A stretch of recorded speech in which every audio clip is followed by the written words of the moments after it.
Bonsoir à tous. Il est 20h au Cameroun et à Yaoundé. Bienvenue aux 20h. Au menu du journal ce mardi, le 10 mars 2015, comment favoriser l'agriculture par l'énergie électrique? La question est au cœur des préoccupations des membres du gouvernement au symposium ouvert ce matin sous le parrainage du Premier ministre. Retour des pluies au Cameroun, Akono enregistre de nombreux dégâts matériels et pas de perte en vies humaines, mais de nombreuses familles dorment déjà à la belle étoile. Et puis plus que 4 jours et la 12e édition du Tour cycliste international sera lancée en attendant les premiers coups de pédale, coureurs et administratifs en répétition générale dans les 5 régions du Cameroun. Madame, Monsieur, bienvenue aux 20h.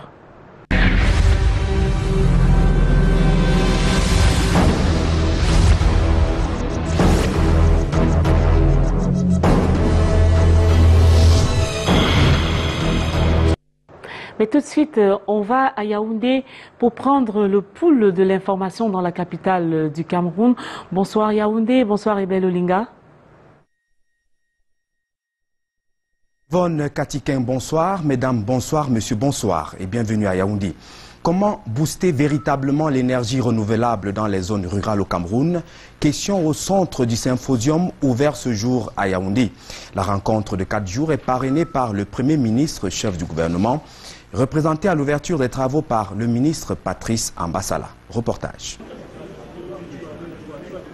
Le développement de l'agriculture est très jaloux de l'énergie et sans laquelle améliorer le niveau de vie est impossible. C'est ce qui justifie un symposium de 4 jours ouvert ce mardi par le ministre des Travaux publics sous le parrainage du Premier ministre chef du gouvernement camerounais. Les assises portent sur l'électrification décentralisée par la biomasse et la petite hydroélectrique dans le grand concert des énergies renouvelables. Et pour les 261 sites répertoriés au Cameroun, il faut près de 400 milliards de francs CFA. Partout dans le monde où nous soutenons toutes les initiatives, notamment onusiennes pour l'énergie. Ici au Cameroun, le Cameroun est l'un des bénéficiaires donc de la facilité énergie. Et sous cette facilité, nous sommes extrêmement fiers, mais ceci grâce aussi à la qualité des projets présentés, donc de financer 9 projets en tout pour une valeur de 21 milliards de francs CFA. Ces projets sont répartis dans tout le Cameroun, que ce soit à l'extrême nord, au sud-ouest, dans l'ouest, etc. Et ça s'adresse directement aux populations. En dehors des opportunités à explorer pour favoriser les partenariats et les joint ventures, il s'agit de vulgariser le cadre légal et réglementaire pour soutenir la promotion de la production de l'énergie. Le salon a la plus grande attente, c'est de mettre en place des synergies qui permettent que les localités qui ne sont pas pourvues en énergie le soient.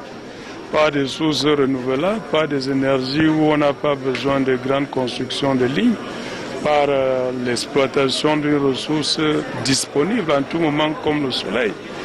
À la fin, si tout va pour le mieux, les bénéficiaires seraient les consommateurs d'électricité en zone rurale principalement.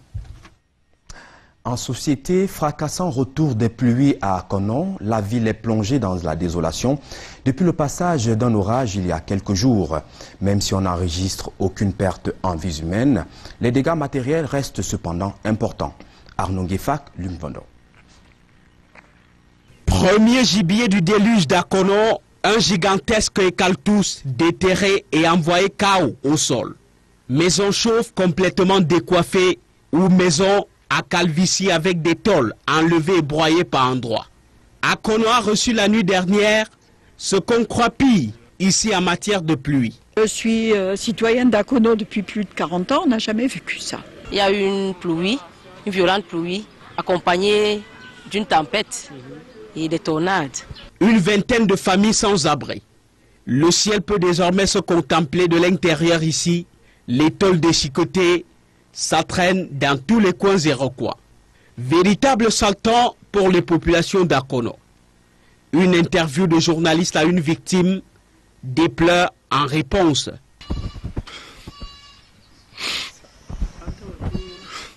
Ça dit tout. Le cercle municipal accueille les victimes en attendant. On n'a pas où aller parce que on est là on attend notre bailleur qui, je lui ai appelé le matin pour lui mettre au courant de la situation.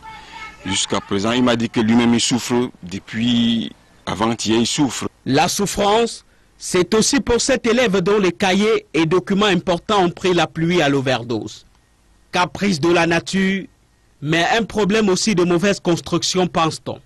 Des constructions qui sont faites de façon artisanale, avec des tâcherons, qui ne respectent aucune règle.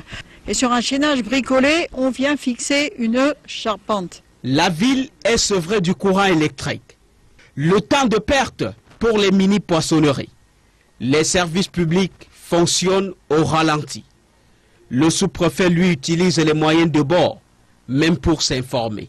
Moi, j'ai par exemple mon petit poste radio. Chaque fois que je veux écouter les informations, j'utilise les piles rechargeurs. Vous voyez? Donc, alors là, il joue. À la fin de l'information, des informations, je referme pour économiser. Économie de commentaires, aussi pour cette image de tôle accrochée sur le courant, pour faire la mascotte de l'heure à Akono. Lutte contre Boko Haram, les États-Unis d'Amérique soutiennent le Cameroun. L'assistante au sous-secrétaire d'État de la Défense du gouvernement de Washington a été reçue ce jour par le ministre Edgar Alamobongo en charge de la Défense. Sur l'opportunité de cette audience, voici le reportage de Nicolas Bena et Serge Alain Zibou. En diplomatie, la règle d'or est d'entretenir des bonnes relations avec ses amis, même si, pour la plupart du temps, elles sont guidées par les intérêts hautement économiques. Qu'à cela ne tienne, celle entretenue entre les États-Unis d'Amérique et la République du Cameroun se porte comme un charme. Démonstration faite ce jour lors de l'audience accordée par M. Edgar Mebengo, ministre de la Défense camerounais, à Mme Amanda Dori, députée et assistant du secrétaire d'État américain à la Défense, accompagnée de son chef d'état-major des armées. Nous avons un partenariat de longue haleine, de longue durée entre les États-Unis et le Cameroun. C'est un partenariat qui est très diversifié. Ça peut être un partenariat d'une dimension économique, d'une dimension politique, mais c'est également aujourd'hui à l'ordre du jour plutôt le côté de la coopération et du partenariat de l'aspect sécuritaire entre les États-Unis et le Cameroun. Vous savez, nous avons parlé de la coopération dans la sécurité maritime dans le sud, mais également de la participation du Cameroun dans les opérations de maintien de la paix, notamment en République centrafricaine au sein de la MINUSCA. Depuis 1957, date historique de l'engagement des Américains auprès du Cameroun, le bilatéral comme le multilatéral vont bon train. Ce qui a conduit à l'ouverture d'une ambassade américaine. Le Cameroun a ainsi pu bénéficier de nombreux programmes d'aide au développement. Il est à souligner que la situation actuelle au nord Cameroun est préoccupante pour les deux parties. Nous avons également, bien évidemment, parlé de la situation actuelle dans le nord du Cameroun, c'est à savoir la lutte contre Boko Haram. Nous avons, entre le Cameroun et les États-Unis, un partenariat qui est particulièrement fort pour la lutte contre le terrorisme ou la lutte contre les organisations extrémistes violentes, que ce soit au Cameroun, au sens régional avec les acteurs autour du bassin du lac Tchad et à l'international. Après les dotations russes, françaises, italiennes pour contrer les extrêmes, notamment la secte Boko Haram, c'est au tour de la première puissance mondiale de désigner le Cameroun comme un partenaire stratégique dans la sous-région CEEAC. Et dans la même perspective de lutte contre Boko Haram, la caravane de solidarité se déporte à Douala. Les populations ont massivement participé et c'est l'objet de retour d'antenne avec vous à Douala, Yvonne Katiken. Et cette caravane de solidarité est conduite par le ministre du Commerce, Luc Magloire Mbagatangana, est donc venu étendre la chaîne de solidarité initiée il y a quelques jours déjà à Yaoundé. L'objectif est de porter secours aux populations des zones en conflit. Suivez ce reportage de Jean-Christian Akam. Il est désormais possible à tout volontaire d'apporter son concours à l'effort de guerre contre Boko Haram. Une chaîne de solidarité en faveur des forces de défense et de sécurité engagées au front, ainsi que des populations des zones frontalières, est désormais ouverte dans certains supermarchés. processus parrainé par le ministre du Commerce. Nous avons convenu d'élargir le spectre des contributeurs, le champ des contributeurs, notamment en laissant la possibilité à ceux qui le désirent, mais de manière volontaire, comme ça se passe ailleurs, sous d'autres cieux, de manière à ce que quand vous venez faire vos courses, que vous ayez une pensée, mais au-delà de la simple pensée, mais un geste en direction de ces gens-là qui se battent pour préserver l'intégrité territoriale de notre pays. Donc quand vous avez fini vos courses, vous sortez, vous laissez qui 1 kg de sucre, qui 1 kg de lait, 1 kg de farine. Une caisse repose à l'entrée des supermarchés. Les clients comme ici à Maïma, à Goudis ou à Casino à Douala, y donnent ce qu'ils ont volontairement décidé d'apporter comme concours contre Boko Haram. Mais les clients comprennent parfaitement que le Cameroun est dans une situation aujourd'hui particulière. C'est un pays qui est en guerre au nord et qu'il faut aider les populations du nord ainsi que les troupes. Ça paraît tout à fait normal qu'il y ait un immense élan de solidarité à l'égard de ces populations et des soldats. Outre la mobilisation des acteurs économiques, voici que l'occasion d'exprimer son élan patriotique s'offre à tout le monde. On va actuellement à Bafoussam. Là-bas, c'est un peu plus de 800 jeunes qui ont reçu leur parchemin de fin de formation. Ils ont été formés par les services civiques nationaux. Ils ont également reçu des appuis divers. Suivez ce reportage de Siméon Tchameux, notre correspondant à Bafoussam.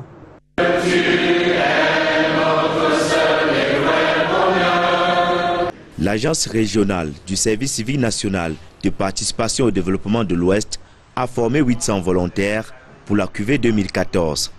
Une première tranche d'appui d'un montant de 27 413 280 francs CFA a d'ores et déjà été mise à leur disposition. Ils viennent de recevoir des mains du gouverneur de la région de l'Ouest, Awa Fonka Augustine, leur certificat de fin de formation ainsi que la deuxième tranche des appuis d'un montant de 31 635 680 francs CFA pour renforcer les capacités productives de leurs unités. Des appuis dont certains volontaires jugent insuffisants par rapport aux 6 mois consacrés à la formation. À première vue, on peut penser que ces appuis ne sont pas importants, mais si vous faites la multiplication des sommes de tout ce qui a été dépensé, de tout ce qui a été mis à la disposition des jeunes, sans remboursement possible, parce que c'est des appuis, ce n'est pas des financements, c'est des sommes faramineuses. Ces appuis viennent ainsi s'ajouter à une subvention de 64 891 286 francs CFA octroyée à 500 jeunes de la cuvée 2012 et une subvention de 2 500 000 francs CFA offerte aux 5 meilleurs groupes de cette cuvée il y a quelques semaines seulement. Premièrement, les féliciter d'être arrivés au terme de la formation. Deuxièmement, et me référant aux mots de monsieur le gouverneur, les encourager à exercer pleinement, à être les dignes représentants de l'agence du service civique national de participation dans le domaine non seulement de la production, mais aussi du comportement, un comportement citoyen. Le chef d'antenne régional a sollicité du gouverneur un plaidoyer auprès des autorités traditionnelles, élites et autres administrations concernées pour la mise à disposition des terrains en vue de la création des villages pionniers pour l'insertion efficace et durable des volontaires de la région de l'Ouest.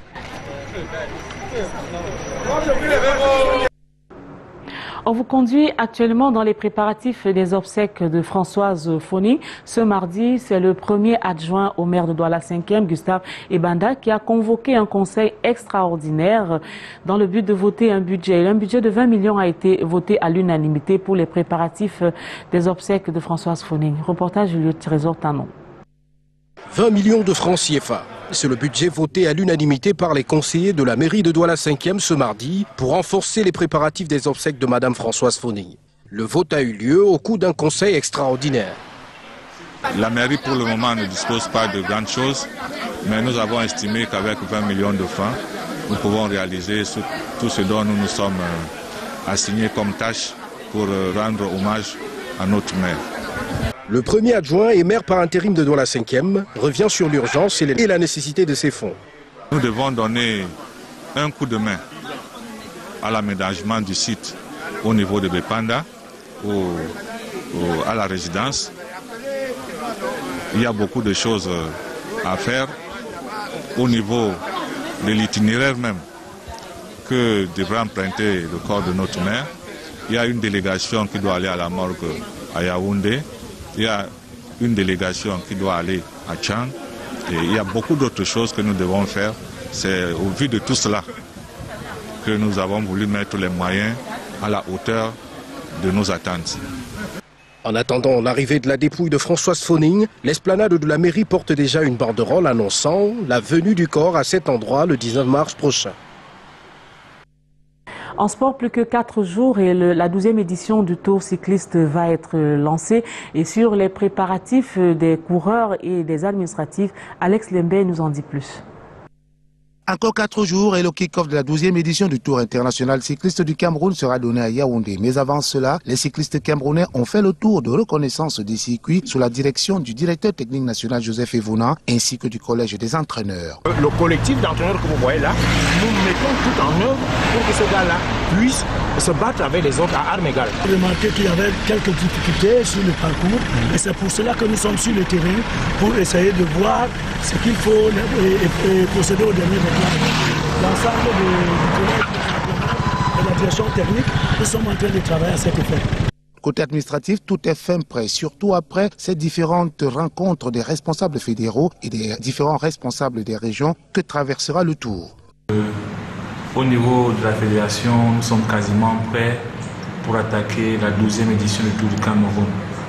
Maintenant, nous osons croire que les coureurs camerounais qui ont entrepris la reconnaissance du circuit vont pouvoir honorer la compétition positivement pour que à la fin, le 22 mars, le maillot jaune puisse rester camerounais. C'est une édition qui se passe à un tournant un peu délicat de notre pays, ce qui nous a empêché, n'est-ce pas, une fois de plus, d'atteindre le septentrion. Nous avons, n'est-ce pas, préféré faire toute la compétition dans le sud. Et le seul point où il y aura la vraie colline, c'est Limbe, c'est Boya. Monter jusqu'à Boya, faire le tour et revenir. Ça va être l'une des épines, n'est-ce pas, de cette édition. La 12e édition du Tour cycliste international édition 2015, c'est 8 étapes qui seront courues dans 5 régions du Cameroun, le septentrion étant exclu pour les raisons sécuritaires. Seront au départ, avec confirmation à l'appui, 4 équipes européennes parmi lesquelles 2 équipes françaises, une équipe slovaque et une équipe suisse. 3 équipes camerounaises pour cette 12e édition et comme équipe africaine, il y aura le Rwanda, la Côte d'Ivoire, le Congo-Brazza, la République démocratique du Congo et le Burkina Faso. La première étape partira de Yaoundé pour Bafia sur une distance de 121 km. Voilà, c'est donc la fin de ce journal. Merci de l'avoir suivi. Je vous retrouve demain quand il sera exactement 20h. Bonsoir.